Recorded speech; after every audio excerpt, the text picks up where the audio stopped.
আসসালামু আলাইকুম প্রিয় বন্ধুরা আমার, আশা করি সকলেই ভালো আছেন। তো আলহামদুলিল্লাহ, আপনাদের দোয়ায় এবং ভালোবাসায় আমরাও ভালো আছি। প্রায় 7-8 দিন থেকে জ্বরে ভুগতেছি, সঙ্গে শ্বাসকষ্ট।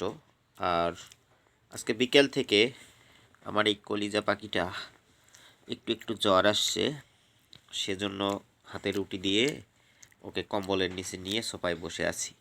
কারণ জ্বর আসছে ঠিকই, কিন্তু বসে থাকতে চায় না, শুধু লাফালাফি করে, একটু দৌড়াদৌড়ি করতেছে।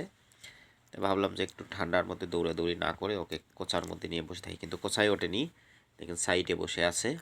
আর কি খাচ্ছ মা? কি খাচ্ছ? রুটি খাচ্ছ? রুটি খাচ্ছে, মানে মনটা এতটাই খারাপ যে সে কথা বলছে না। তো যাই হোক বন্ধুরা, আপনারা সকলেই দোয়া করবেন আমার এই কলজা পাখিটার জন্য। আল্লাহ পাক যেন ওকে দ্রুত সুস্থ করে। আল্লাহ হাফেজ বন্ধুরা, ভালো থাকবেন।